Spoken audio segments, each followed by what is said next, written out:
Puji Tuhan, Bapak Ibu, kalau kita boleh ada di tempat ini, semua karena kemurahan Tuhan. Tuhan sudah hantar ke tempat ini dengan penyertaan-Nya. Mari kita datang kepada Tuhan, kita merendahkan diri, kita mau memuji Tuhan, karena Dia adalah Allah yang besar, Allah yang ajaib dengan segala karyanya. Kita melihat berita sementara ini negara kota LA sedang dilalap api ya. Tapi kita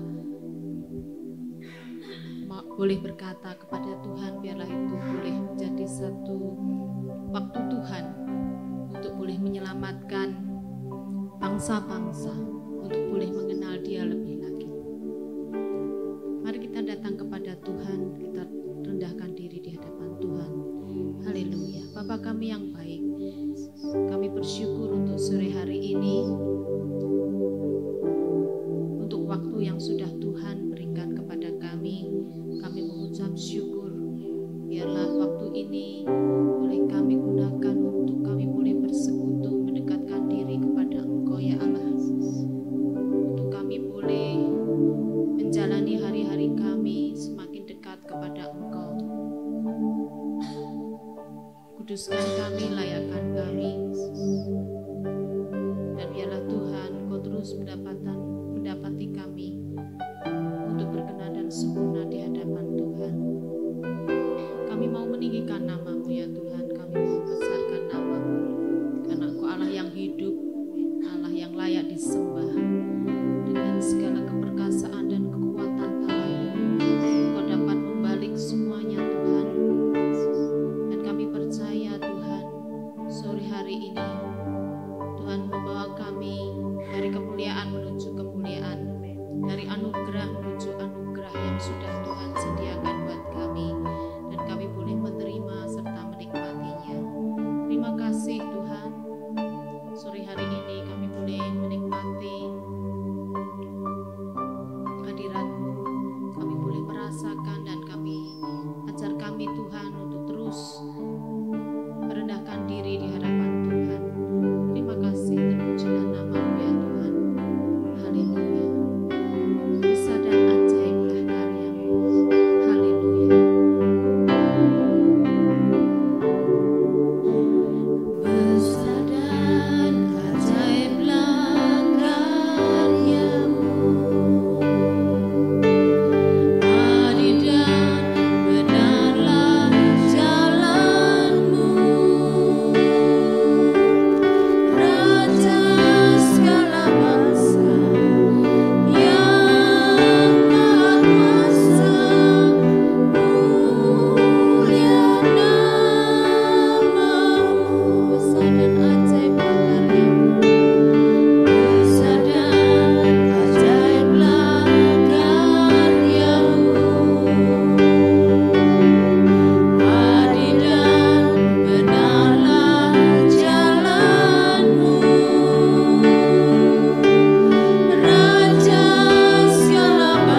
Saatnya kita memberikan korban persembahan kepada Tuhan.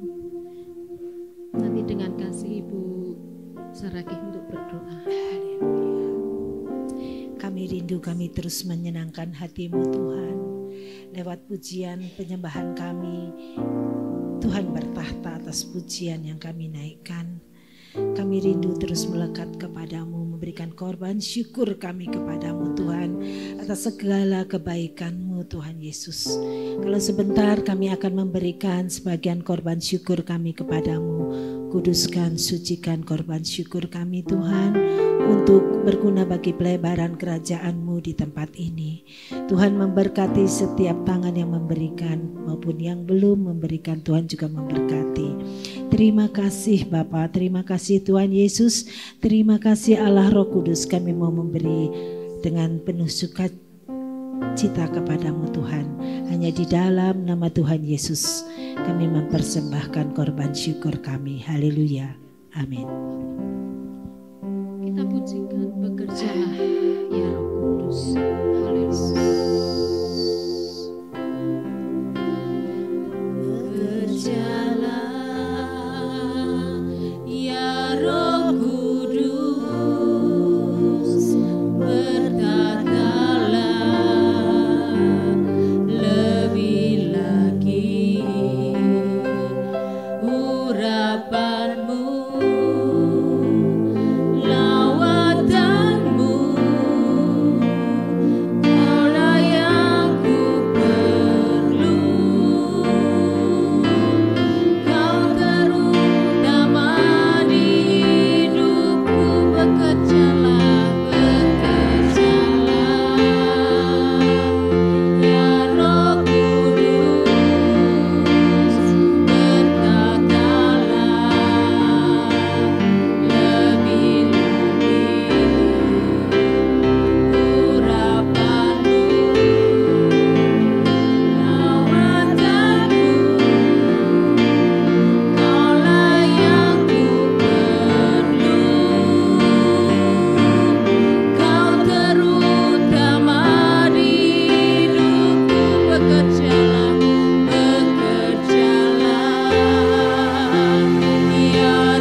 Berjalan bersama dengan Tuhan dengan tuntunan dari Roh Kudus, Roh yang selalu menolong dan akan menolong kita ketika kita mengandalkannya.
Hidup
Mari sore hari ini kita bersama-sama meneduhkan hati dan pikiran kita di hadapan Tuhan.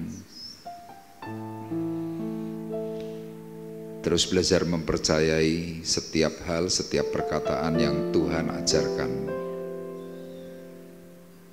Melalui kekuatan perkataan firman Tuhan yang menghidupkan.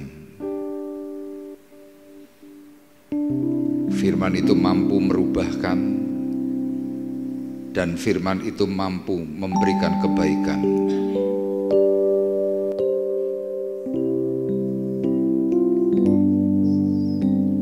Firman-Mu berkata Kau besertaku, maka kuat roh dan jiwaku. Tangan-Mu Tuhan selalu ku nantikan, di setiap langkah ku percaya.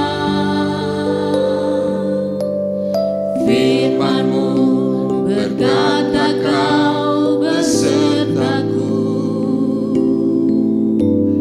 maka kuat roh dan jiwaku. Tangan-Mu Tuhan selalu ku nantikan, di setiap langkah ku percaya.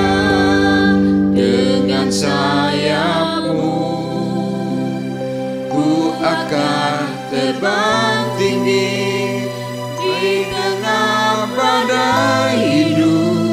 Ku tak menyerah, Kau kekuatan dan perlindungan bagiku. Pertolongan-Mu di tempat maha tinggi, ku mengangkat tanganku, aku berserah. Kau ku nantikan, Kau yang ku sembah, Yesusku, Rajaku.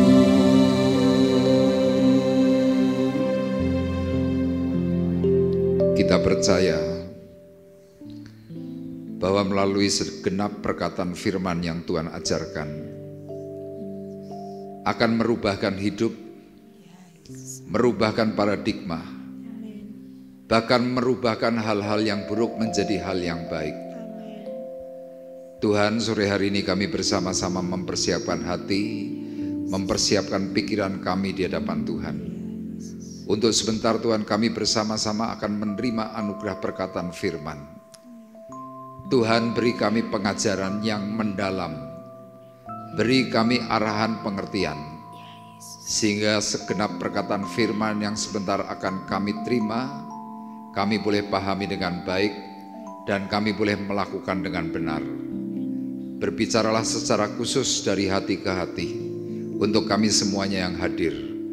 Berkati urapi hamba-Mu, berkati urapi kami semua, dengan pengurapan dari tempat yang maha tinggi, yang membuat kami paham untuk setiap hal apa yang Tuhan katakan. Terima kasih Bapa di sorga, kami siap menerima firman-Mu dengan ucapan syukur. Di dalam nama Tuhan Yesus Kristus kami berdoa. Dan kita semua yang siap diberkati oleh Tuhan bersama-sama berkata amin. Puji Tuhan, dipersilakan duduk. Shalom. Ya, sudah beberapa Rabu kita tidak berjumpa kecuali di dalam ibadah-ibadah yang lalu adalah ibadah Natal, kemudian ibadah Tahun Baru. Nah, hari ini kita bersama-sama berjumpa dalam keadaan yang baik, dalam keadaan yang sehat, dan itu patut kita syukuri. Nah, Bapak Ibu, malam hari ini kita akan belajar, saya memberikan tema hidup yang berdampak. Ya, kalau kita perhatikan mungkin hari ini sudah banyak sekali kita sebagai orang-orang Kristen tetapi ternyata ada banyak sekali keluhan bahwa orang Kristen tidak memberikan contoh, tidak memberikan dampak yang baik terhadap lingkungan secara khusus. Nah, kita akan belajar supaya kita mempunyai dampak yang baik di hadapan Tuhan dan kemudian Tuhan senang bergirang atas kita dan Tuhan memberikan hal-hal yang indah untuk kita semuanya. Nah, kita bersama-sama melihat dalam surat 2 Timotius pasalnya yang ketiga, ayat 16 dan ayat 17. Ya, surat ini ditulis oleh Rasul Paulus ditujukan kepada Timotius, anak rohaninya, supaya dibagikan kepada sidang jemaat yang hari itu dilayani. Yuk kita bersama-sama membaca dua ayat ini dengan keras, ayat 16 dan ayat 17. 2, 3. Segala tulisan yang diilhamkan Allah memang bermanfaat untuk mengajar, untuk menyatakan kesalahan, untuk memperbaiki kelakuan, dan untuk mendidik orang dalam kebenaran. Dengan demikian tiap-tiap manusia kepunyaan Allah diperlengkapi untuk setiap perbuatan baik. Amin. Bapak Ibu perhatikan di dalam ayat 17, inilah esensi atau makna yang paling dalam kenapa Rasul Paulus menuliskan surat ini kepada Timotius. Yaitu supaya apa? Kita semua yang sudah percaya di dalam Tuhan, kita harus mau untuk melakukan setiap perbuatan baik. Perbuatan baik itu yang harus bagaimana, Pak? Ya, kalau Anda misalkan mau membantu menolong orang lain itu sudah perbuatan baik. Anda memberikan senyum itu juga perbuatan baik. Apalagi kalau Anda mau bagi-bagi uang, orang akan berkata, Anda sangat baik. Amin. Nah, kita mungkin tidak perlu sangat baik, tetapi seperti apa yang dikatakan oleh firman Tuhan, Tuhan kepingin supaya kita memiliki yang namanya perbuatan baik. Makanya kalau kadang-kadang ada hamba Tuhan bertanya, Bapak Ibu kalau ke gereja itu tujuannya apa? Yang sakit akan berkata supaya saya sembuh, Pak. Nanti kalau mereka yang sedang tidak punya uang, mereka berkata supaya hidupku diberkati. Yang problem dalam rumah tangga, mereka akan berkata supaya keluargaku dipulihkan. Tapi kalau kita mengacu dari seperti apa yang dikatakan oleh Rasul Paulus, ternyata kalau kita pergi ke gereja, mencari Tuhan, salah satunya adalah untuk melakukan setiap perbuatan baik. Makanya kalau Bapak Ibu mungkin hari-hari ini mengeluh, kenapa ya sudah ke gereja bertahun-tahun? Kenapa ya kelihatannya sudah pelayanan?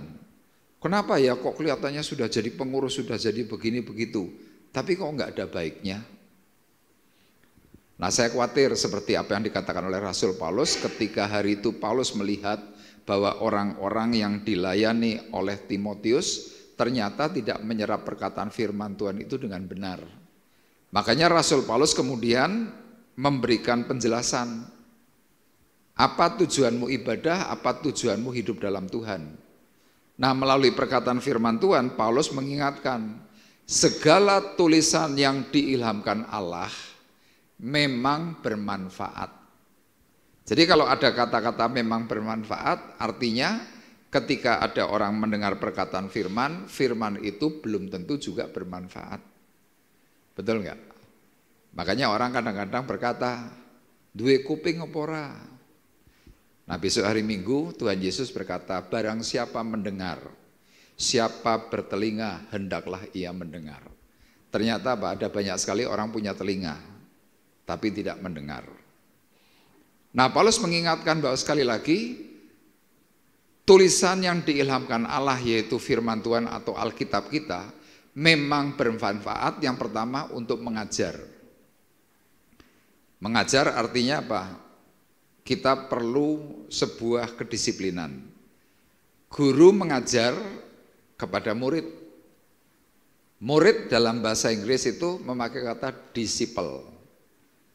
Disciple itu mengacu kepada kata disiplin. Jadi kalau kita sebagai anak Tuhan yang mengaku sebagai murid Tuhan, minta diajar tetapi ternyata kita tidak disiplin, maka pengajaran itu akan menjadi percuma. Kemudian selain itu, selain mengajar untuk apa? Untuk menyatakan kesalahan.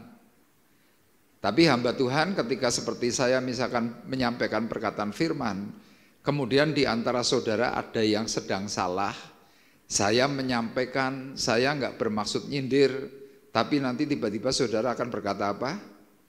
Pendetone nyindir. Padahal yang berkata itu bukan hamba Tuhannya, tetapi melalui perkataan firman Tuhan, orang tuh diingatkan bahwa kamu ini punya salah. Nah kalau sudah punya salah, Tuhan berkata apa? Untuk memperbaiki kelakuan. Nah ketika orang diingatkan supaya jangan berbuat salah dengan kata-kata tadi merasa disindir, ternyata apa? Tidak mau diperbaiki kelakuannya. Dan maaf kata banyak dari kita ketika mungkin mendengar perkataan firman yang nyerempet-nyerempet perilaku dari hidup seseorang atau mungkin hati seseorang, orang itu bukannya bertobat tetapi malah mutung. Habis mutung apa yang saudara? Tidak mau hadir dalam ibadah. Makanya lihat pada akhirnya apa? Untuk setiap perbuatan baik akhirnya tidak sampai kepada tahap itu. Kemudian dikatakan sudah memperbaiki kelakuan untuk apa lagi? Untuk mendidik orang dalam kebenaran.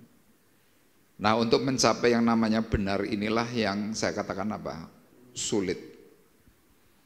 Tapi ternyata di dalam Alkitab dituliskan dalam Kisah Para Rasul 17, ada orang-orang yang mereka sungguh-sungguh di dalam Tuhan, kemudian mereka hidup sesuai dengan apa yang Tuhan katakan, berpadan dengan perkataan firman, akhirnya apa? Mereka mempunyai kebaikan hati yang sampai dicatat dalam Alkitab. Nah saya memberikan tujuan malam hari ini melalui judul atau tema hidup yang berdampak. Ya tujuannya adalah hidup yang diubahkan untuk bisa menyelamatkan. Pertama menyelamatkan diri sendiri, yang kedua menyelamatkan orang lain. Ya hari-hari ini ketika saya melayani personal, artinya ada orang-orang yang sedang konseling, ada orang-orang yang mencoba sharing. Banyak hari ini yang sedang merasa terluka dengan orang Kristen. Makanya kadang-kadang saya juga bingung ya.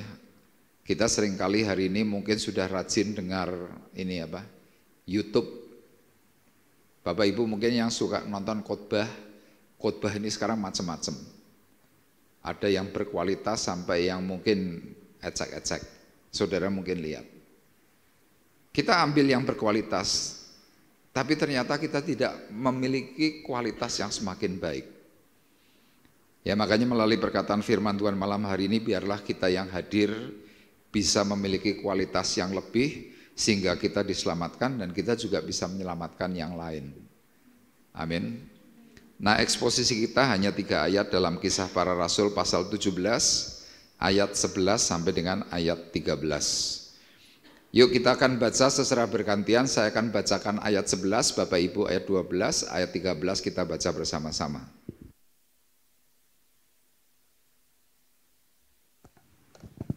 Kisah Para Rasul pasal 17 ayat 11, firman Tuhan berkata demikian.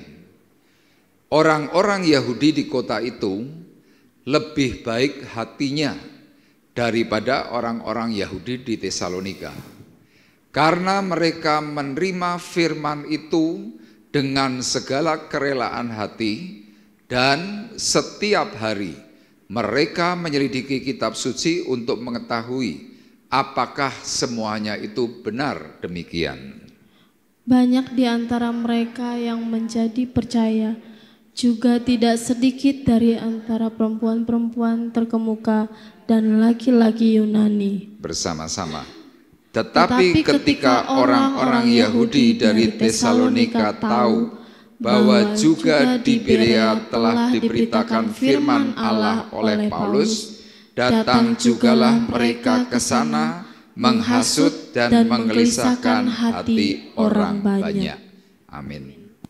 Bapak Ibu perhatikan, dalam ayat 13 dan juga ayat yang sebelumnya, itu di kota Tesalonika terjadi muncul yang namanya konflik. Nah ayat 13 bagian akhir dikatakan apa? Datang jugalah mereka ke sana menghasut dan menggelisahkan hati orang banyak. Pertanyaan saya Bapak Ibu, orang-orang ini adalah orang biasa atau orang Kristen? Orang Kristen. Tapi kenapa mereka kok bisa seperti itu? Problemnya satu, mereka iri hati. Nanti Bapak Ibu bisa baca di rumah. Ya, dalam Kisah Para Rasul pasal 17 itu disebutkan dalam ayatnya yang kelima, dikatakan apa? Tetapi orang-orang Yahudi menjadi iri hati. Aneh ya, ada firman Tuhan, ada kebenaran, ada perkataan yang bisa memberikan penghiburan, ada perkataan yang bisa memberikan pemulihan kesembuhan, tapi justru ada orang-orang yang tidak senang. Kalau ditanya kenapa? Nah Bapak Ibu perlu ketahui, di dalam dunia kita sebagai orang percaya, begitu Anda masuk menjadi orang percaya atau menjadi orang Kristen, secara otomatis Anda itu langsung masuk dalam zona perang. Itu yang namanya peperangan rohani. Jadi Anda sebagai orang Kristen yang sungguh-sungguh atau tidak sungguh-sungguh, begitu Anda Kristen secara alam roh, Anda sudah masuk dalam medan perang. Nah terus efek kalau kita ada di dalam medan perang itu terus bagaimana Pak? Ya efeknya Anda tidak akan pernah tenang. Gak ada orang di dalam medan perang, salah satu contoh misalnya kayak di Gaza. Itu kan medan perang. Di jalur Gaza itu medan perang. Di sana gak ada orang santai-santai ngopi yuk gitu, gak ada. Baca majalah, udut-udut, rokok, gak ada. Semua orang pasti waspada. Kenapa? Karena bisa tiba-tiba bom itu meledak. Nah bom meledak itu bisa meruntuhkan gedung, bisa meruntuhkan rumah, bisa meruntuhkan apapun yang ada di tempat itu. Jadi secara otomatis orang-orang yang ada di daerah jalur perang, mereka selalu waspada, gak bakalan mereka tuh tenang-tenang, gak bakalan. Apalagi ngobrol-ngobrol, jelas gak mungkin. Nah orang kalau di dalam medan perang yang sebenarnya, mereka bisa paham. Tapi buat kita sebagai orang yang mendapatkan janji Tuhan, bahwa kalau masuk Kristen hidupmu tuh aman. Ya memang aman dalam tanda kutip, rohmu aman karena apa? Anda pasti selamat. Nah kita yang sedang tidak waspada merasa bahwa oh sudah oke. Tapi lihat seperti dalam kisah ini, ada hal baik, ada hal buruk. Makanya lihat, di dalam setiap kehidupan, baik atau buruk, pasti selalu ada pengikutnya.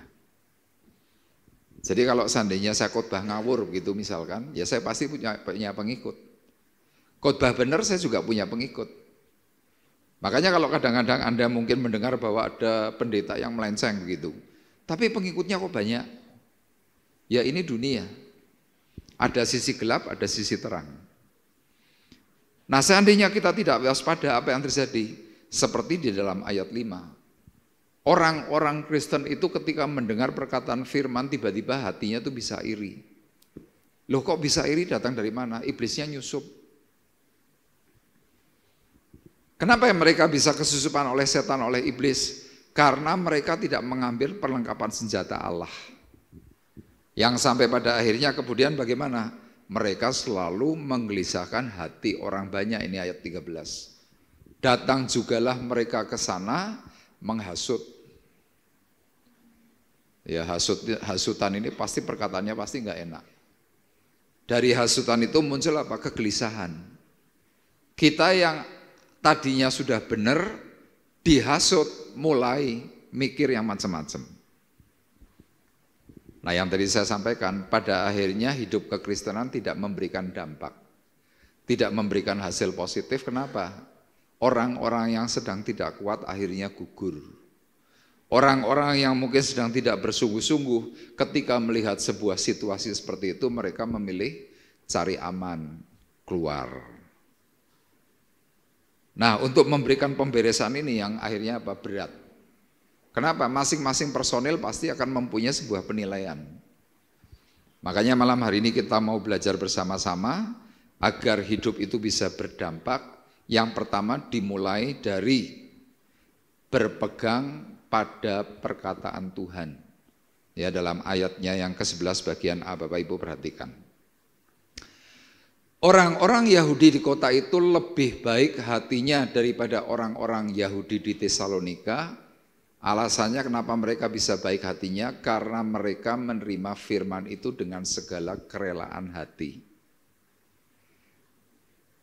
Ya, di sini ini banyak ibu-ibu daripada bapak-bapaknya. Bapaknya berapa? 1, 2, 3, 4. Ini mungkin bapak-bapak yang baik hatinya. Karena apa? Mau mendengar firman Tuhan. Dengan apa? Dengan rela. Kenapa saya katakan dengan rela? Udan-udan enak neng rumah, enak ngopi, kira-kira begitu kan. Tapi mau datang ke sini berarti Anda ini adalah orang-orang luar biasa. Nah, orang kalau rela Bapak Ibu, wajahnya pasti bahagia. Betul enggak? Tapi coba kalau Anda enggak rela, Anda wajah itu langsung berubah kecut, pasti enggak enak. Contohnya ibu-ibu. Ibu-ibu kalau sedang mengerjakan sesuatu untuk anaknya, pasti rata-rata rela. Nyuci popok, rela enggak? Rela. Loh, popok itu memangnya bau wangi kan enggak? Ya kadang-kadang kalau sudah ketumpuk-tumpuk, mungkin maaf kata, mungkin anak itu sedang diare. Ya, mau tidak mau nih harus dikelumpuki, baru saja diganti, tahu-tahu sudah keluar lagi, kumpulkan. Kan tidak langsung dicuci.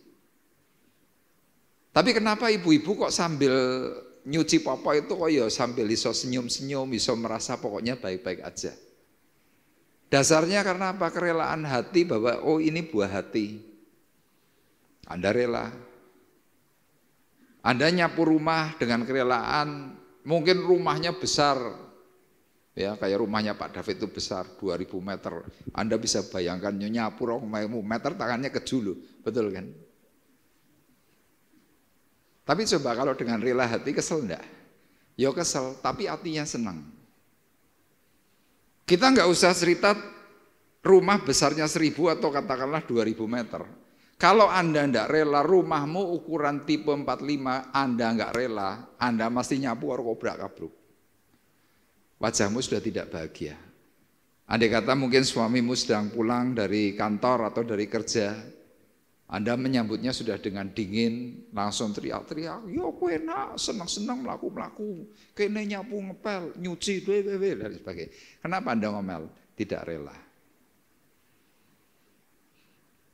Nah demikian juga orang-orang Berea hari itu dikatakan lebih baik hatinya daripada orang Yahudi di Tesalonika karena mereka menerima perkataan Tuhan itu dengan segala kerelaan hati. Makanya kalau saudara ingin menjadi orang yang baik hatinya, Anda ketika datang ibadah seperti halnya sore hari ini, Anda harus punya kerelaan. Besok hari Minggu Anda juga harus rela. Hari-hari selanjutnya rela. Tanpa sadar tiba-tiba hatimu itu sudah memberikan buah yang baik. Tapi coba kalau kita kan sering kali melihat ya ada teman-teman kita yang sedang tidak rela. Datang tuh sudah tidak ngenai. Misalkan mungkin lagi nyanyi semangat-semangat cuma itu. Diharu-harui ngamuk. Ora diharu-harui ngamuk juga. Lah terus enaknya gimana? Itu seperti yang tadi dikatakan dalam surat Timotius. Firman itu ternyata tidak bisa memperbaiki kesalahan, malah tersinggung. Kenapa kok sampai seperti itu tadi? Dasarnya mulai tidak rela hati. Makanya kerelaan ini amat sangat penting, khusus ketika kita diminta oleh Tuhan untuk apa? Menerima firman.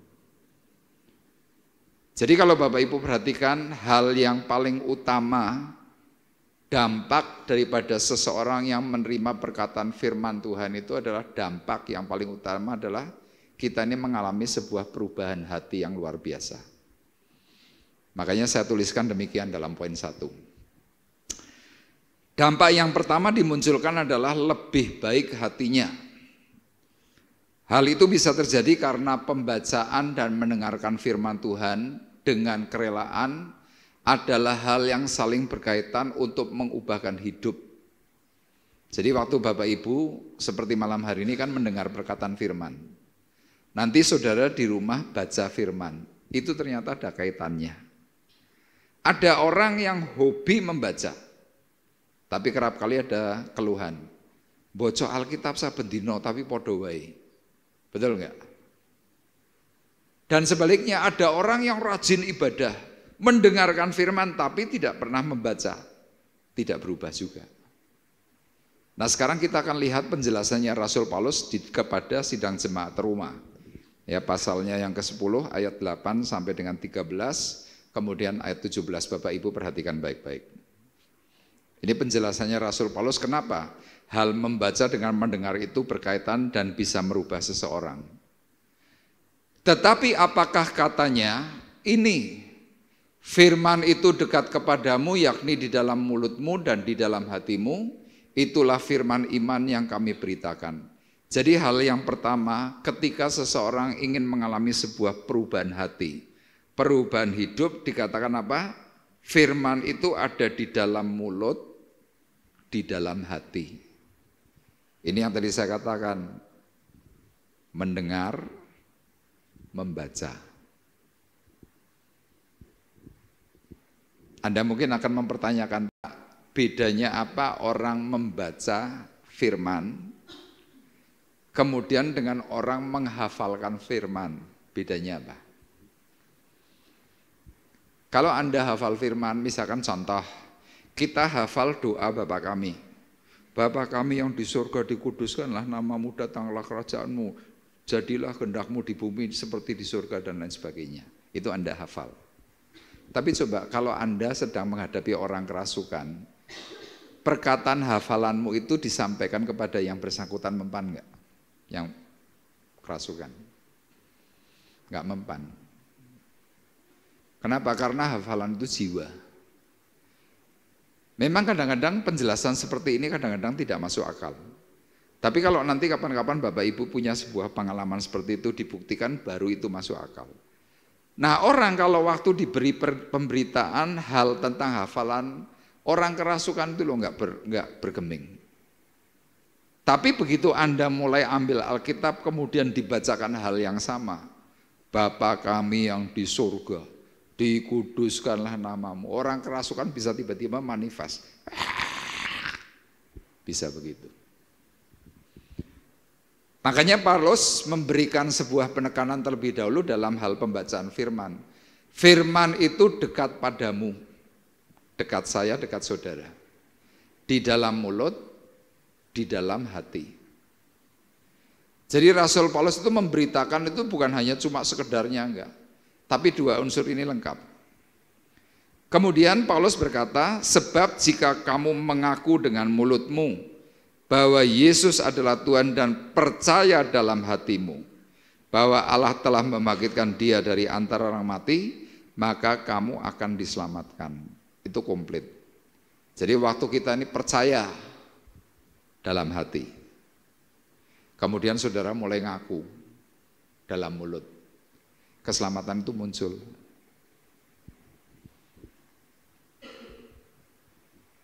Lah Pak, saya kan sudah percaya dalam hati. Banyak orang untuk ngaku, misalkan di tempat umum, ya banyak ini dari kita, misalkan contoh di dalam kereta api kalau atau di dalam bus. Kita coba di dalam bus berani berkata, haleluya gitu berani? Atau dalam kereta api atau dalam pesawat. Haleluya. Ya ini kalau saya perhatikan rata-rata dari kita orang Kristen ngomong haleluya di tempat umum mesti dialonke. Termasuk saya dulu. Tapi hari ini saya bebas. Saya dimanapun tempat, di rumah makan, dimanapun, saya dengan lantang, dengan berani berkata hal-hal yang berkaitan dengan kehidupan Kristus. Satu contoh kemarin saya terjadi, saya kemarin dari Jakarta. Kemudian di Jakarta kami mampir ke satu resto yang cukup sederhana. Kemudian di situ saya makan.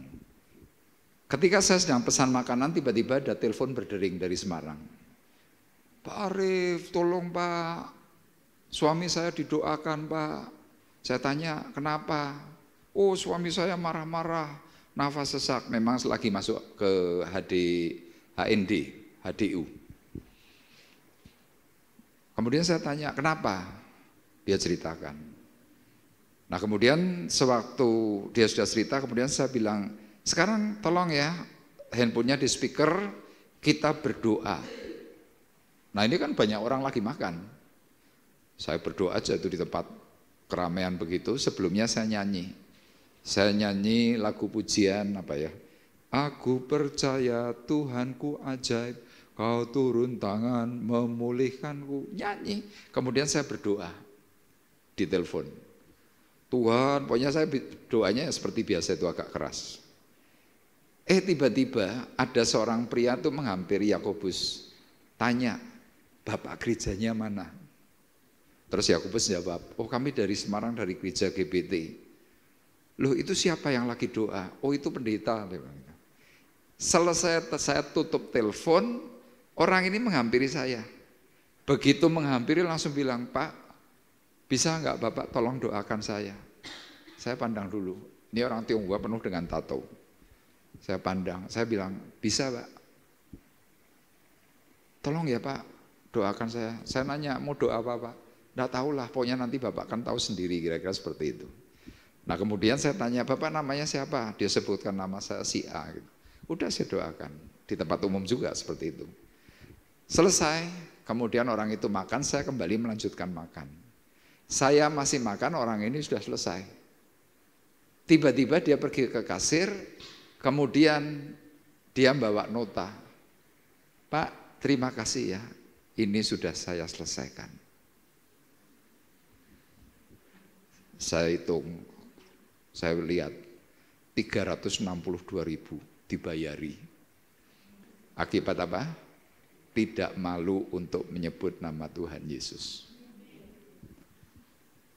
Coba kalau yang kemarin itu saya kemudian malu-malu, saya harus pindah tempat dulu untuk berdoa misalkan, mungkin saya tidak dibayari. Loh peristiwa seperti ini kan hal yang saya bilang luar biasa. Sesudah dibayari orang ini bilang, Pak foto sebentar ya. Oh iya, saya berhenti makan terus foto. Gitu. Nggak tahu mau dibawa kemana, nggak tahu, pokoknya foto dulu deh. Dah orangnya pergi, saya langsung bilang sama Yakobus, piye iki malah dibayari? Ya wis ben rezekimu. Ini contoh. Nah seperti yang dikatakan oleh Rasul Paulus, sebab jika kamu mengaku dengan mulut, Yesus adalah Tuhan, percaya dalam hati, Allah telah membangkitkan dia dari antara orang mati, maka kamu akan diselamatkan. Ini bicara tentang keselamatan. Kita hanya baru sampai kepada percaya, memberitakan perkataan firman, apa yang terjadi? Dibayari. Kan ajaib. Kemudian dalam ayat 10 dikatakan, karena dengan hati orang percaya dibenarkan. Orang percaya dalam hati, Tuhan berkata, kamu benar. Tapi ketika orang mengaku di mulutmu, dikatakan apa? Diselamatkan. Nah banyak dari kita kan cuma ini loh, percaya dalam hati. Tapi coba kita hari ini mulai belajar untuk bisa menyampaikan, mulai memperkatakan tentang Yesus, Yesus, Yesus. Keselamatan itu akan dimunculkan oleh Tuhan. Kemudian dalam ayat 11 dikatakan apa? Karena kitab suci berkata, barang siapa yang percaya kepada dia tidak akan dipermalukan.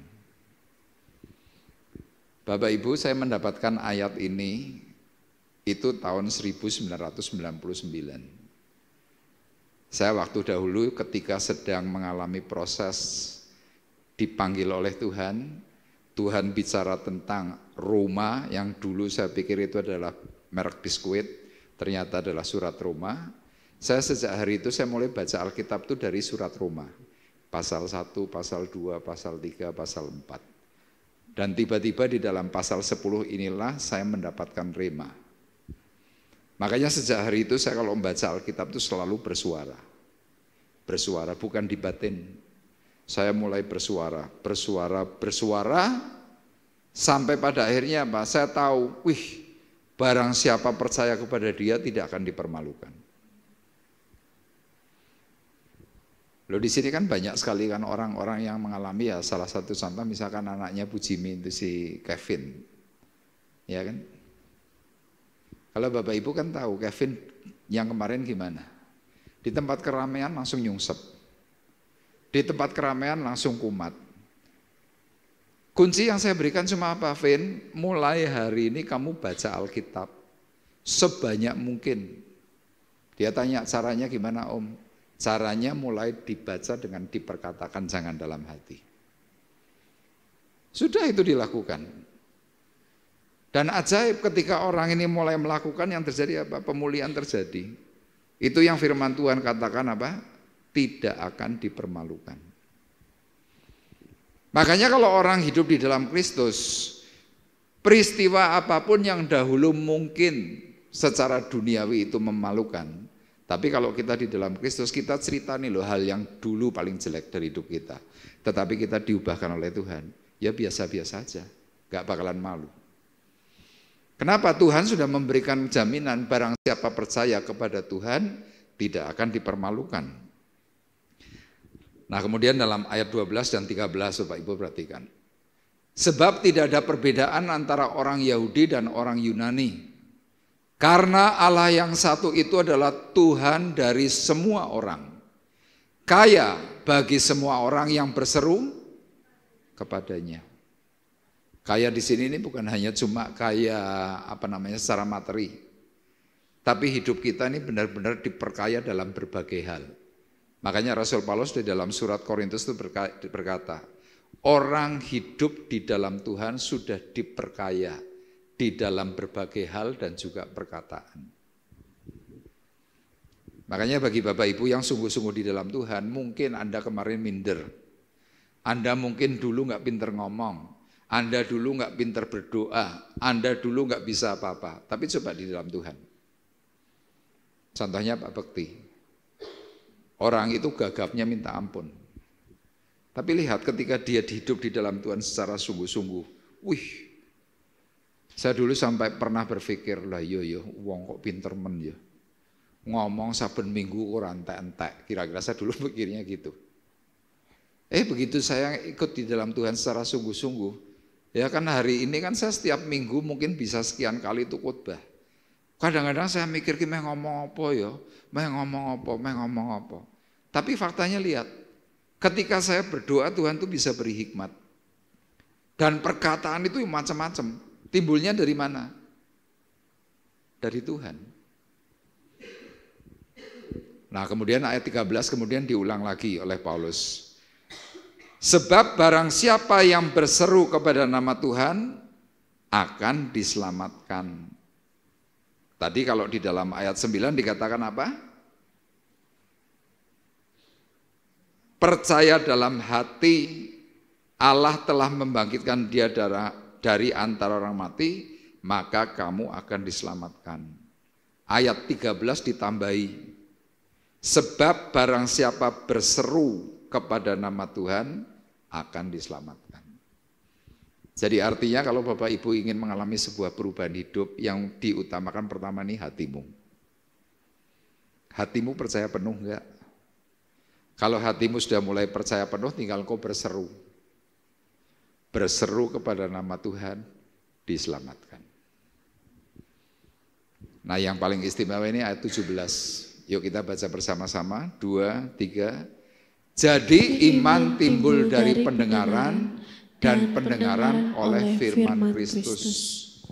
Jadi ternyata Bapak Ibu ketika Anda mulai membaca Alkitab, mulai mendengar setiap perkataan-perkataan firman, Mungkin hari Rabu, hari Minggu, hari Sabtu, atau hari apapun, ketika Anda mulai dengar, imanmu itu bertambah. Makanya saya sampaikan, kalau Anda hanya membaca Alkitab itu cuma waktu di gereja, ya pertambahan imanmu itu pasti lambat. Kenapa? Wong itu cuma seminggu sekali. Tapi coba, mulai membaca Alkitab itu setiap hari. Minggu, Senin, Selasa, Rabu, Kamis, Jumat, sampai minggu lagi dengan mulai diucapkan. Jadi hatimu tuh pasti kuat, imanmu bertambah. Ini dari pengalaman saya. Saya ini kan dulu tuh nggak sekolah Alkitab, sama sekali. Jadi sewaktu saya pertama kali diutus oleh Pak Bekti untuk mulai melayani PD Efrata, ya Pak David, yang dulu, itu saya nggak sekolah Alkitab. Andalan saya cuma ini loh, Alkitab ini toh loh. Setiap hari saya baca. Setiap hari saya baca. Tiba-tiba Pak Bekti mengutus saya untuk masuk ke PD Efrata. Sebelumnya ada beberapa hamba Tuhan itu masuk. Tapi dari beberapa hamba Tuhan itu tidak ada satupun yang istilah kata apa ya, nyantol atau mungkin punya greget. Tiba-tiba saya muncul waktu itu bulan Oktober tahun 2004. Saya masih ingat judul khotbah saya, tanda-tanda kemunduran rohani dalam Injil Yohanes. Saya sampaikan itu. Tahu-tahu teman-teman yang di Efrata itu langsung bilang, Pak minggu depan Bapak lagi ya. Saya bilang, Pak ngomong Pak Bekti saja. Karena saya cuma diutus kali ini.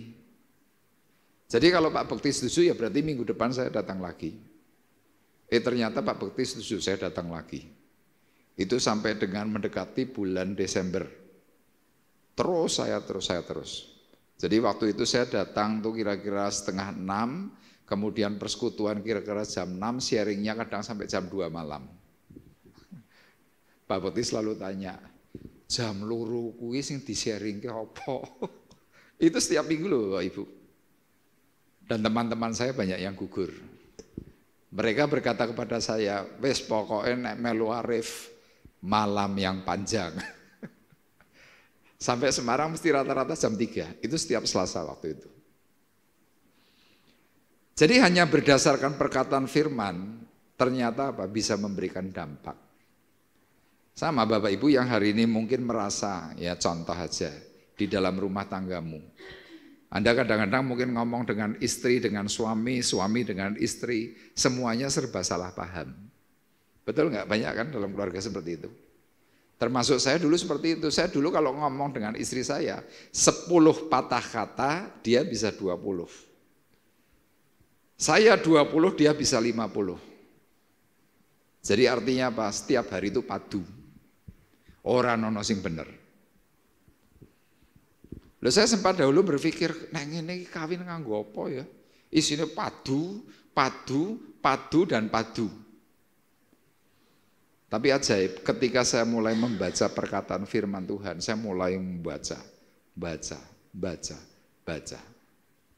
Ada keajaiban. Otoritas ilahi itu turun. Jadi kalau hari itu saya mulai ngomong satu kata, dia berhenti. Dia juga baca Alkitab, dia ngomong, saya yang berhenti. Kenapa? Memperlengkapi. Ya, jadi hal yang pertama ini kita perlu perhatikan bahwa supaya kita bisa berdampak, kita harus berpegang kepada perkataan firman. Kemudian yang kedua, supaya kita bisa berdampak, yang kedua kita harus mulai antusias mengenal kebenaran Tuhan. Ya dalam ayat 11 bagian B perhatikan. Dan setiap hari mereka menyelidiki kitab suci untuk mengetahui apakah semuanya itu benar demikian. Nah sekarang pertanyaannya begini.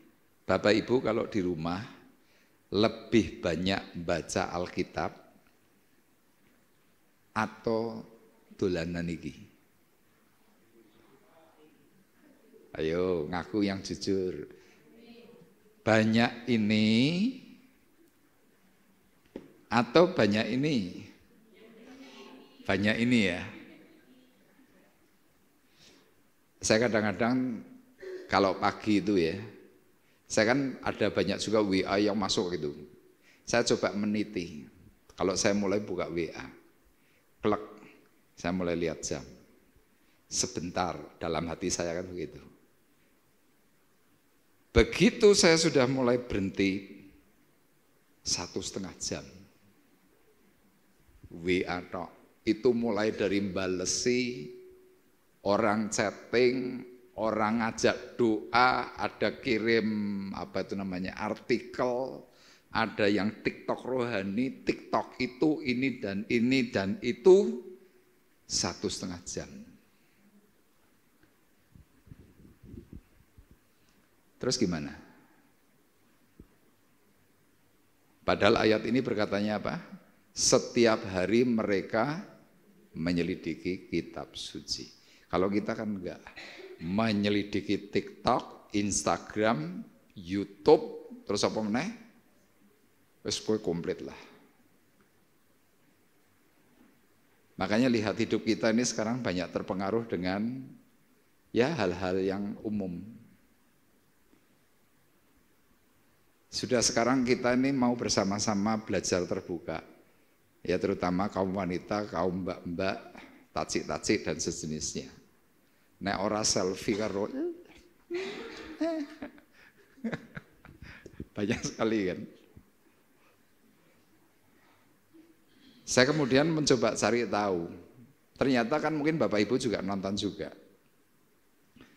Ada singkatan kata viral. Tahu nggak artinya singkatannya? Pernah dengar nggak? Viral. Itu ternyata singkatannya adalah virus for all. Viral. Makanya kalau Bapak Ibu dengar kata-kata, oh viral warung kopi di sana, virus for all. Termasuk itu yang namanya COVID-19. Itu bukan bicara soal sertifikat. Ternyata tulisan 19 itu berkaitan dengan ini. 1 itu pakai kata A, 9 itu pakai kata I. AI. Jadi Anda waktu disebutkan kena COVID, itu Anda sedang digiring masuk untuk AI. Sekarang WA-mu kan ada AI aja kan? Betul nggak? Jadi begitu Anda klik, Anda mau tanya apa saja muncul. Dan kesukaanmu apa di situ mereka terus memonitor. Jadi kalau misalkan contoh mbak-mbak, tacik-tacik ibu-ibu seneng bedak mereknya Wanda misalkan. Nanti merek-merek lain muncul, pokoknya bedak. Kenapa? Ini pintar sekali. Termasuk Anda mau buka apapun, itu yang pasti akan kemudian jadi ngikuti, jadi follower. Selalu. Saya ini kan kadang-kadang kalau beli barang kan melalui Tokopedia. Misalkan saya baru saja klik buka speaker. Nanti tiba-tiba ada follow-nya. Bapak Paulus Arif Budiono mencari speaker ya, pergunakan diskon dengan voucher ini. Padahal saya kan nggak beli. Saya minta tolong teman saya yang biasa beli melalui ini Tokopedia. Tapi itu terdeteksi. Karena apa? Setiap pembelian itu berhubungan dengan siapa yang tadi barusan buka. Kira-kira begitu. Jadi kalau seandainya kita setiap hari ini lebih sibuk dengan ini, saya berani pastikan hidupmu, hatimu itu pasti terkontaminasi. Pasti. Tapi lihat perkataan firman, setiap hari mereka menyelidiki kitab suci untuk mengetahui. Mengetahui apa? Mengetahui kebenaran Allah. Apakah semuanya itu benar demikian? Ini berkaitan dengan tulisannya Rasul Paulus dalam Efesus pasal 6. Makanya kalau saya bertanya kepada Bapak Ibu, Anda membaca Alkitab tujuannya apa? Apa tujuannya?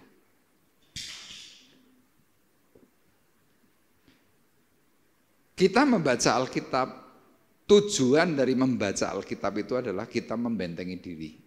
Alkitab ini perisai. Makanya yuk penjelasannya kita lihat dalam Efesus pasal 6 ayat 10 sampai dengan ayat 17. Tolong tampilkan ya. Ini adalah anjurannya Rasul Paulus kepada jemaat Efesus. Dikatakan yang pertama begini. Akhirnya hendaklah kamu kuat di dalam Tuhan, di dalam kekuatan kuasanya. Ayo siapa di sini yang kadang-kadang ngomong, aku ora kuat karo uripku, siapa? Ya kita ini banyak yang Kristen kan banyak gitu. Aku ora kuat, ngadepi si A, si B aku ora kuat.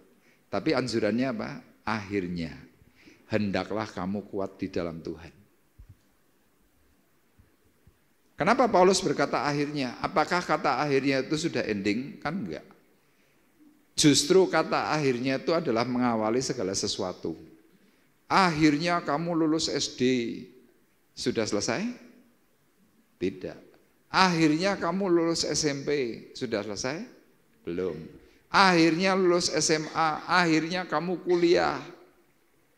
Akhirnya kamu dapat kerja, akhirnya kamu menikah. Itu kan awal semua. Sama di dalam Tuhan. Hari ini kita sudah di dalam Tuhan, tapi Tuhan berkata, akhirnya. Kenapa Paulus itu mengingatkan kok akhirnya? Iya, dulu kita orang dunia. Dulu kita penyembah berhala, kita masih suka kembang menyan, kita masih suka main klenik dan lain sebagainya. Hari ini kita jadi Kristen. Paulus berkata, akhirnya kamu jadi Kristen, hendaklah kamu kuat di dalam Tuhan. Kenapa kita kok diberi anjuran itu? Banyak kekristenan kita tuh nggak kuat. Terutama waktu kita difitnah, waktu kita dibully, waktu kita dikata-katain, waktu kita dicurigain.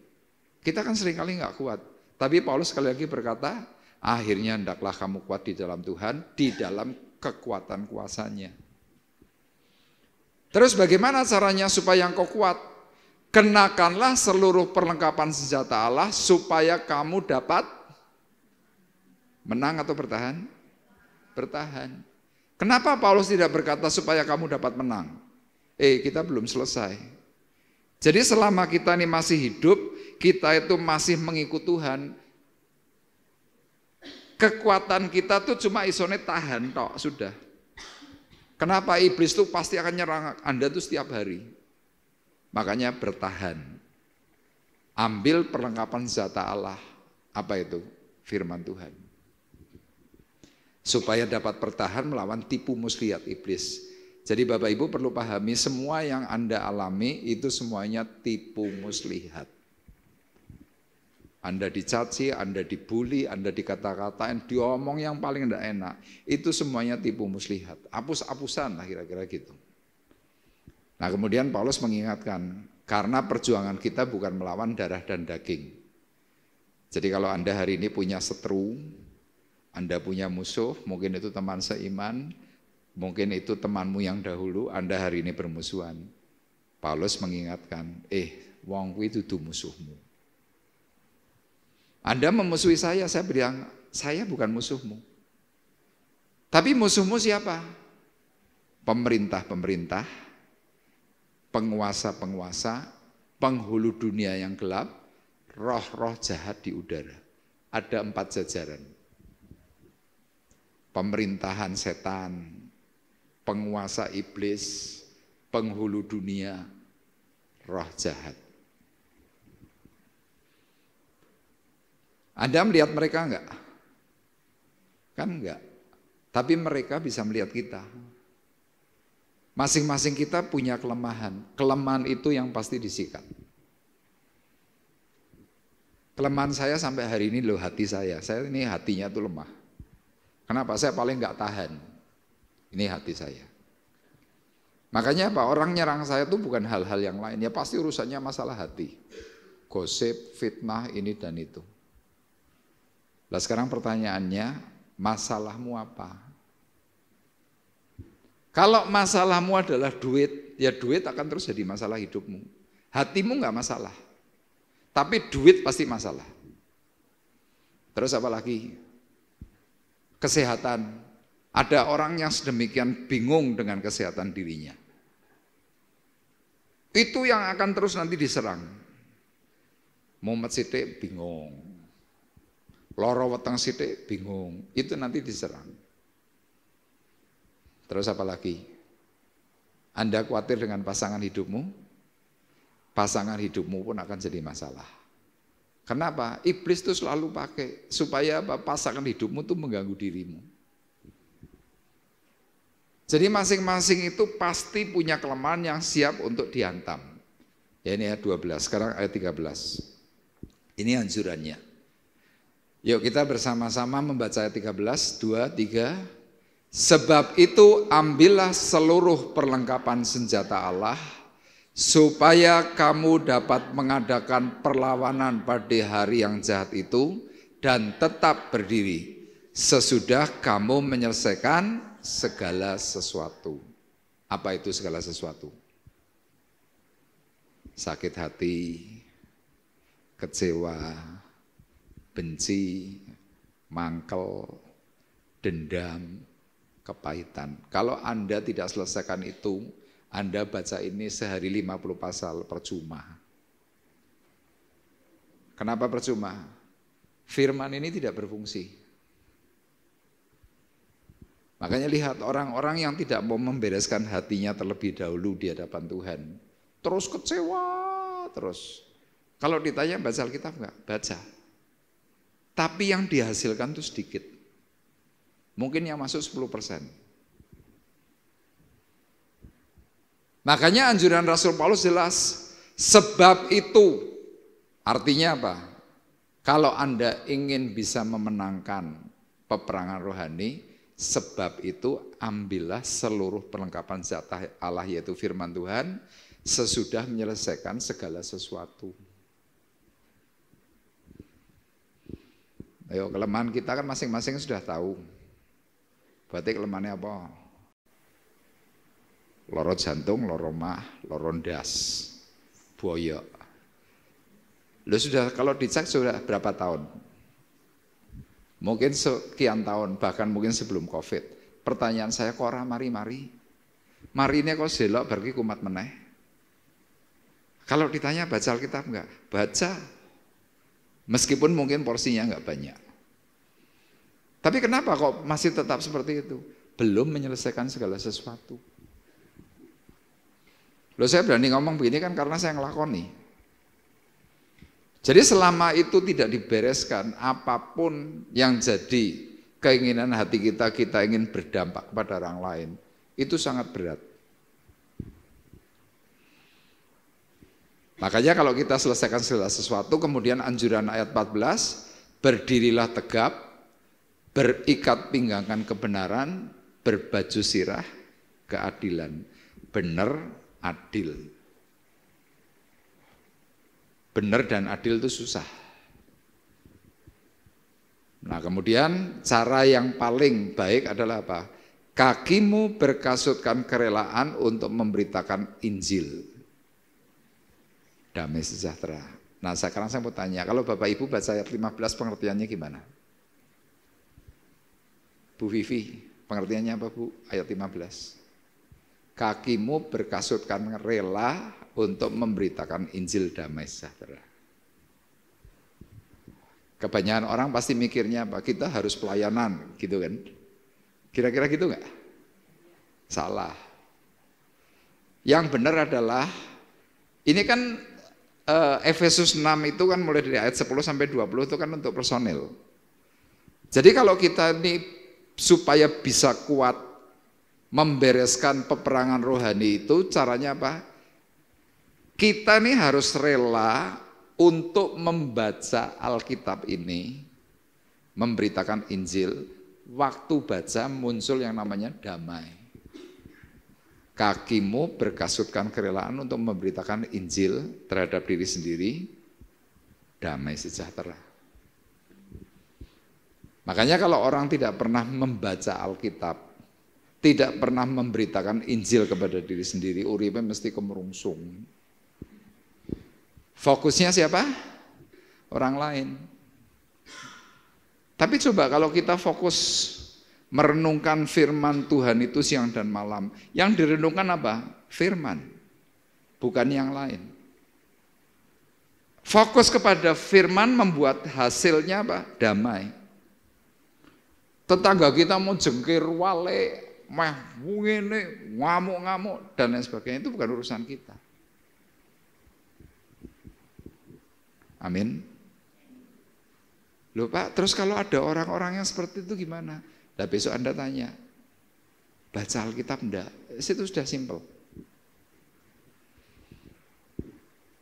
Jadi kesimpulannya kalau orang tidak pernah meneliti perkataan firman, seperti yang dikatakan tadi dalam Kisah Para Rasul pasal 17 ayat 11b, mereka tuh siang malam, kalau sampai tidak pernah meneliti, ya sudah, goodbye. 16. Dalam segala keadaan pergunakanlah perisai iman, sebab dengan perisai itu kamu akan dapat memadamkan semua panah api dari si jahat. Jadi ternyata apa, selain kita ini punya perlengkapan senjata Allah yaitu firman Tuhan, kita harus punya iman. Dasar iman kita itu adalah sebagai perisai loh. Kalau firman Tuhan itu ketopong dan juga perlindungan belakang.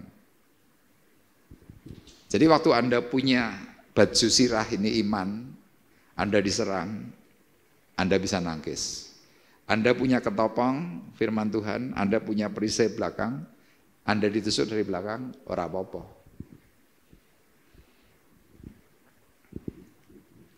Dan Anda perlu ingat, setiap hari si jahat itu selalu memanahkan api. Jadi bayangannya kira-kira gini. Jadi begini ya. Misalkan ini tubuh manusia. Orang kalau membaca firman itu punya tudung. Ini yang namanya Shekinah Glory. Ada tudung. Tudung itu nutupi kerep. Kalau sudah punya tudung, si jahat itu manah.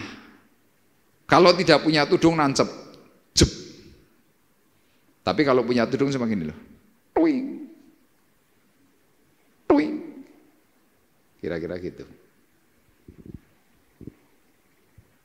Anda kan kadang-kadang kan juga nancep. Aduh, gak kuat. Nah, Anda ketancep. Kadang Anda emosi. Lo marah boleh nggak? Ya boleh. Tapi bukan berkelanjutan. Jadi panah api si jahat itu bisa diselesaikan ini dalam ayat 17. Terimalah ketopong keselamatan dan pedang roh, yaitu firman Allah. Makanya seperti tadi di awal, kenapa orang-orang Berea itu hatinya lebih baik daripada orang-orang di Tesalonika? Mereka menerima firman itu dengan rela, menyelidiki setiap hari. Menyelidiki itu kan mesti diteliti. Nah, contohnya gini aja, ini paling simpel. Anda seringkali punya HP baru, betul kan? Waktu Anda pertama kali pakai HP baru langsung sempurna bisa pakai semuanya? Kan enggak. Kadang kebiasaan kita dulu sampai tengah malam, misalkan ringtone, tengah malam dicek, klik, setting, klik, ringtone. Ringtone itu ada ratusan, jajali sisi-sisi, tunin-tunin, tit, tutut-tutut. Bojomu yang sebelah berisik sesok meneh. Kira-kira begitu. Loh kita cuma belajar ini loh, HP. Lah ini loh, Alkitab kita ini sulit dipelajari. Tapi kalau orang yang mau menyelidiki dibaca satu-satu, nanti pasti ketemu. Makanya tadi saya tanyakan, Anda lebih sibuk dengan ini atau ini? Ini ditinggal. Punya ini boleh enggak? Boleh, dikurangi. Kenapa? Berkaitan dengan berkatmu. Loh Anda mainan begini terus. Banyak yang kebablasan. Yang lalu ada saya melayani orang tuh di Semarang. Ini minggat, pemuda kira-kira usianya 37 tahun, 33, minggat. Pergi dari jam 4 sore, Jam 12 malam saya ditelepon orang tuanya, saya masih di Temanggung. Pak Arif, tolong Pak, anak saya pergi tidak pulang-pulang. Loh kemana? Nggak tahu. Jalan kaki dan sebagainya. Diketemukan di Kota Lama jam 2 malam. Linglung, bingung. 2 hari kemudian saya kunjungi ke rumahnya, saya konseling, saya tanya, kamu masih baca Alkitab enggak? Enggak. Dengan entengnya gitu, enggak. Doa? Enggak. Ke gereja? Males. Oke. Saya tanya kedua, kamu mainan ini? Iya. Apa? Ngegame. Ngegame-nya itu sampai subuh. Terus saya tanya, ngomong jujur ya coba. Kamu nonton film BF enggak di sini? Loh, Om Arif kok tahu? Loh, ini kan komplit. Anda mau cari apa? Yang lalu orang ini sudah mulai baik, tapi mulai meninggalkan ini, banyak ini. Hidupnya kacau.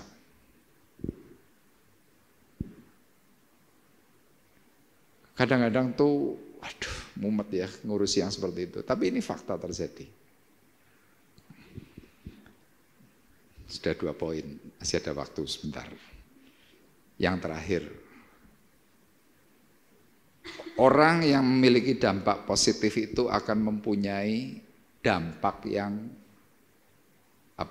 melimpah kepada orang luar. Saya tuliskan dampak positif yang dihasilkan. Ya, saya tuliskan begini. Ketika seseorang bergaul karib dengan Tuhan melalui firman-Nya, maka orang itu akan memiliki urapan dan otoritas yang baru. Jadi orang kalau baca Alkitab seperti tadi saya bilang, urapan itu muncul, otoritas itu muncul. Ya, saya pernah melayani seorang ibu yang dulu setiap kali ribut dengan suaminya pasti dihantam, diajar. Rambut itu dijambak, gunting, keras, tenduang, guys. Ini bukan orang Kristen, orang Katolik. Kemudian saya tanya, Bu, Ibu baca Alkitab enggak? Enggak pernah. Doa enggak pernah. Ibadah kadang-kadang. Saya bilang, mau enggak Ibu ngalami perubahan? Mau Pak. Caranya gimana? Saya cuma bilang baca Alkitab, doa.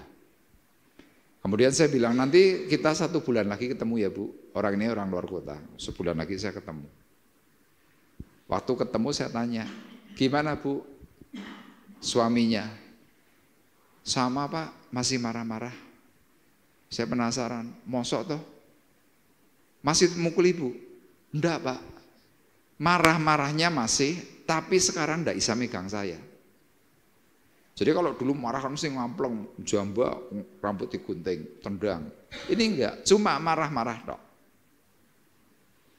Lah kok bisa begitu? Ini tadi, urapan dan otoritas ilahi itu turun. Nah, sewaktu seseorang itu mulai punya firman, maka efeknya adalah apa? Memberkati orang lain. Makanya Bapak Ibu perhatikan ayat 12 dan ayat 13 dari Kisah Para Rasul 17. Yuk yang hijau kita baca bersama-sama. 2, 3.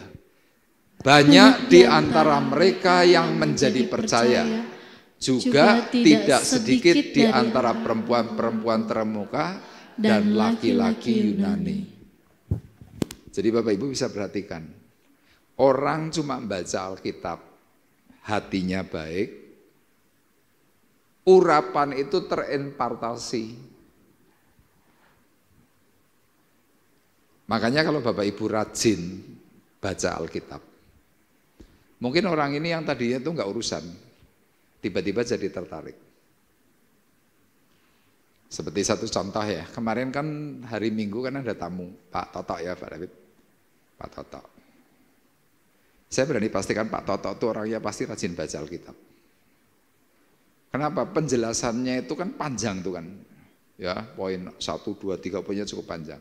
Tapi dia simple. Tapi orang tuh mudah ngerti. Ada bobot gitulah kira-kira. Ada orang-orang tertentu ngomongnya banyak. Tapi kita nangkapnya bingung. Ngomong apa gitu. Dan seperti Pak Bekti segala itu seperti itu. Dia orang yang banyak membaca Alkitab. Jadi ketika dia ngomong simpel, orang tuh bisa terima. Tidak bulet-bulet, tidak kesana kemari. Nah sama kejadian dalam ayat 12. Ketika orang-orang itu rajin baca Alkitab, mereka merenungkan, mereka ingin mengetahui, dikatakan apa? Banyak di antara mereka menjadi percaya. Saya punya pengalaman dulu ya. Saya punya teman-teman yang nakal. Saya hari itu sudah mulai terjun pelayanan tapi belum full time. Kemudian salah satu teman saya itu masih narkoba, masih ngerokok, masih minuman keras. Suatu hari di mall saya ketemu dia, cuma saya tepuk gini loh. Sambil saya peluk gitu, saya bisik, kowe koyo ngene terus sampai kapan? Saya cuma bilang gitu. Sudah, cuma habis itu hai pisah. 3 hari kemudian dia ketemu saya. Dia ngomong gini, Rif, dasar setan, dia bilang gitu. Lalu nopo kok nyetan? Gitu, teman baik saya. Gara-gara kowe iki lho ngomong, aku meh kaya ngene meh sampai kapan? 2 dino iso turu, 2 hari gak bisa tidur. Terus saya tanya, loh terus kenapa? Yo kuwi omonganmu marah aku mikir. Hari ini orang ini bertobat dan jadi salah satu penanggung jawabnya di ibadah di Gajah Mada. Itu loh, kita ngomong itu cuma ngomong begitu aja, itu punya kuasa. Kemudian ada lagi, waktu itu saya juga belum jadi full time. Ada teman saya tukang instalasi kara audio, waktu itu dia sedang mau ada lomba di Jakarta, saya diajak dalam mobilnya dia, saya ikut. Jam 8 malam saya sudah di hotel. Dia jam 9 malam mau keluar dari hotel. Saya tanya, kowe menyang di biasa atau jeng-jeng? Sambil gini, maksudnya minum-minuman. Saya cuma ngomong gini lah, ya wes, nek lunga hati-hati. Saya cuma ngomong gitu aja. Itu masih sekitar jam 9-an. Dia pergi. Enggak sampai setengah jam tahu-tahu pulang. Begitu pulang, dia langsung menghadir saya gini, Rif, dasar wasu ya, dia bilang gitu. Loh, maksud dia ngasuk-ngasuk aku, saya bilang gitu. Yo kowe dasar mang, lah kenapa? Lah kowe mau dadak meseni aku hati-hati, maksudmu apa? Hanya kata-kata hati-hati loh. Orang ini berhenti bermain narkoba. Sampai hari ini tobat. Jadi Bapak Ibu bisa ketahui, orang hidup dalam firman itu kuasa urapannya itu dahsyat. Makanya ayat 12 ini terjadi banyak di antara mereka. Bukan sedikit loh. Banyak di antara mereka menjadi percaya. Juga tidak sedikit di antara perempuan terkemuka dan laki-laki Yunani. Kalau secara tafsir salah satunya perempuan terkemuka itu siapa? Lydia.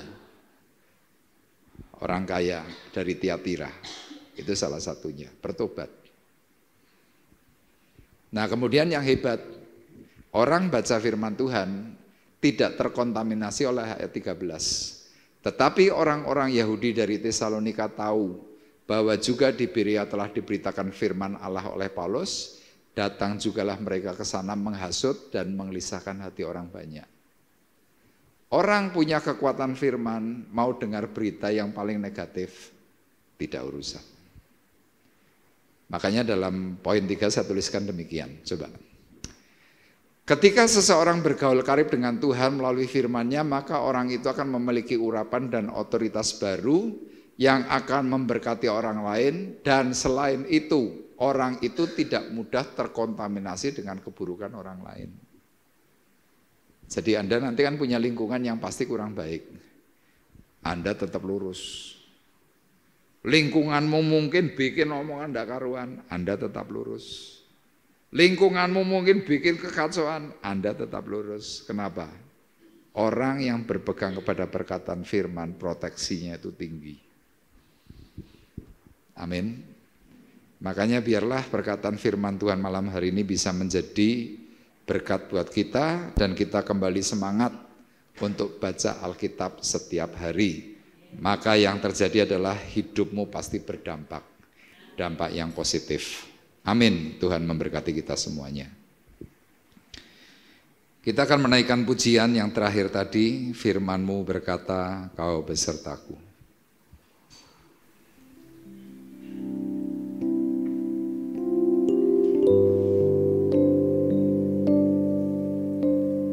Firman-Mu berkata, Kau besertaku, maka kuat roh dan jiwaku. Tangan-Mu Tuhan selalu ku nantikan, di setiap langkah ku percaya. Firman-Mu berkata, Kau besertaku, maka kuat roh dan jiwaku. Tangan-Mu Tuhan selalu ku nantikan, di setiap langkah ku percaya. Dengan sayap-Mu ku akan terbang tinggi, di tengah badai hidup ku tak menyerah. Kau kekuatan dan perlindungan bagiku, pertolonganku di tempat maha tinggi. Ku mengangkat tanganku, aku berserah. Kau ku nantikan, Kau yang ku sembah, Yesusku, Rajaku.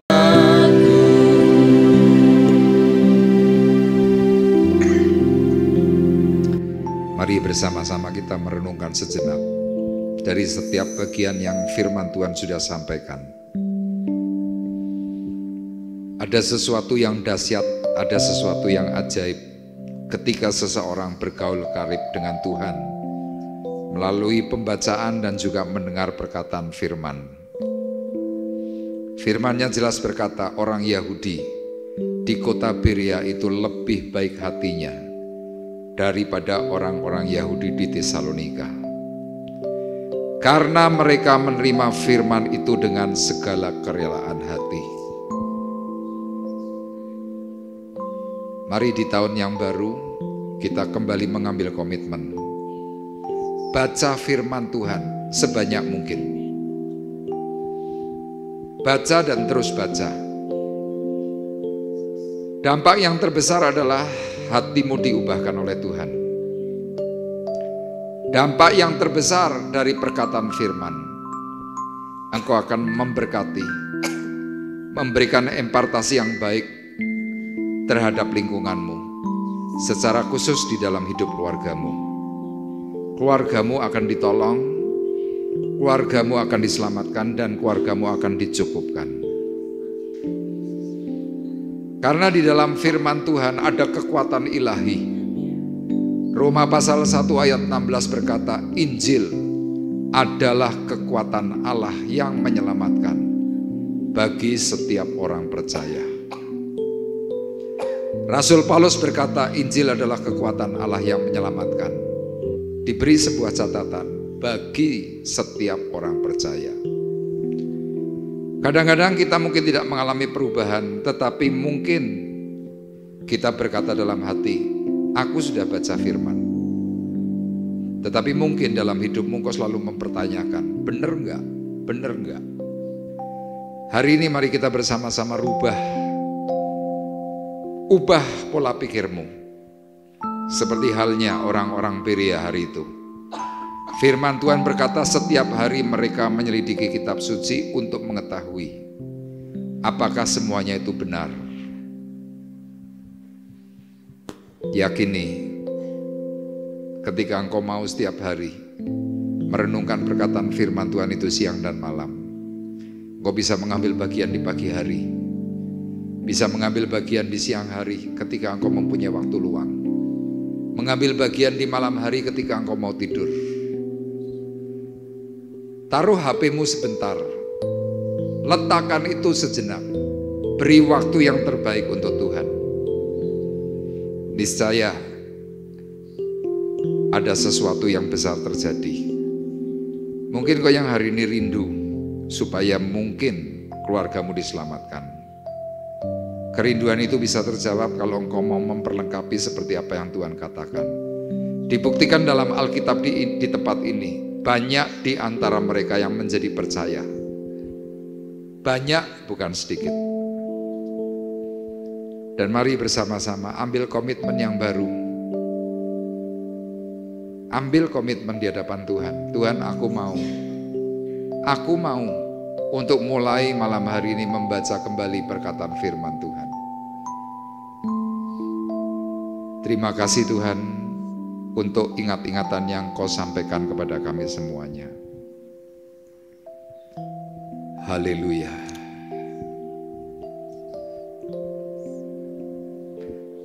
Terima kasih.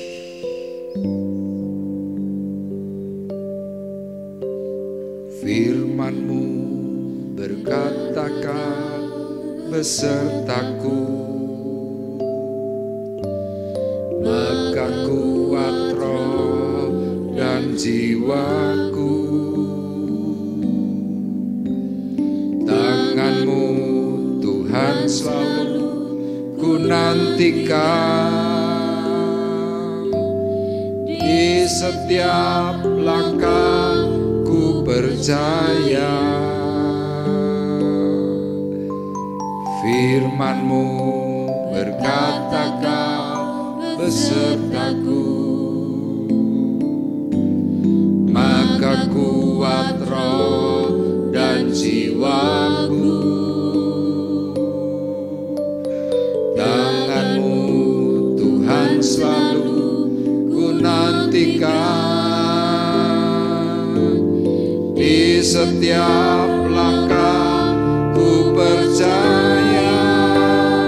Dengan sayap-Mu ku akan terbang tinggi di tengah badai hidup.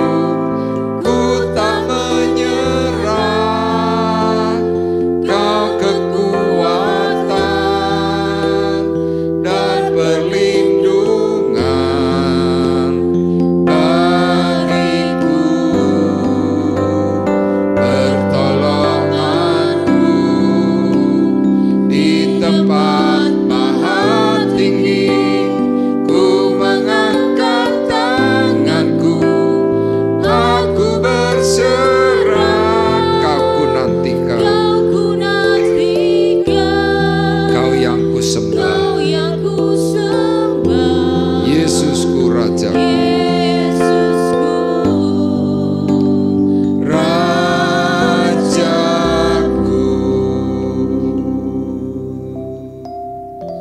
Hamba-Mu berdoa malam hari ini untuk kami semua yang hadir. Tuhan, beri kemampuan atas kami, beri kekuatan, beri kami hikmat, beri kami pengertian, sehingga setiap apa yang Tuhan sudah sampaikan pada kami malam hari ini boleh tertanam dalam diri kami.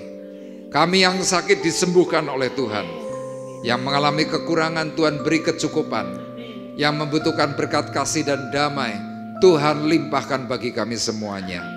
Bahkan kami Tuhan yang sedang membutuhkan pekerjaan, usaha yang terbaik, melalui apa yang Tuhan ajarkan, supaya kami mengutamakan Tuhan di dalam hidup dan diri kami.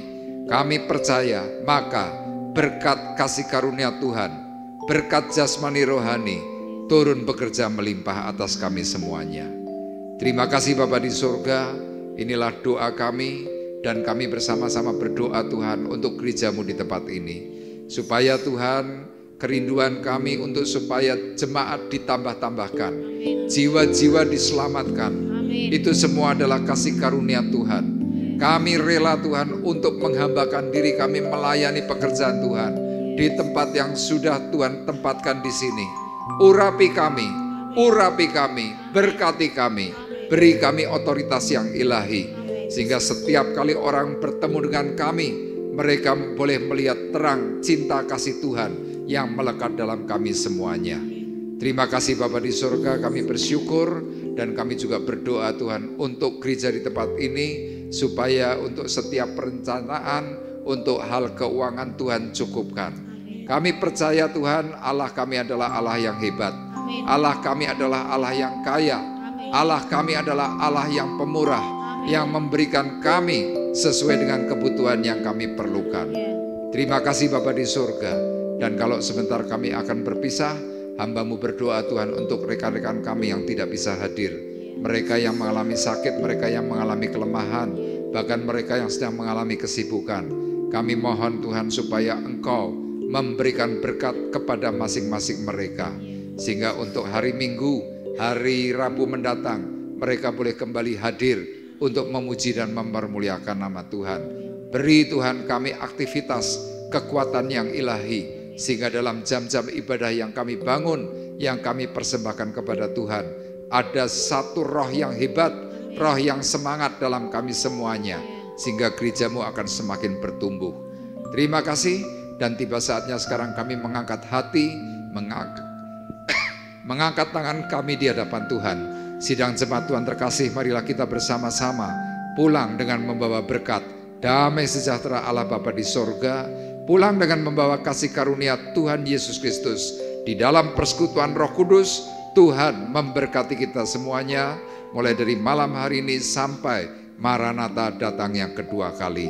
Dalam nama Yesus Tuhan, kami sudah berdoa dan mengucapkan syukur kami, dan kita semua yang diberkati oleh Tuhan bersama-sama berkata, amin. Selamat pulang, Tuhan memberkati kita semuanya.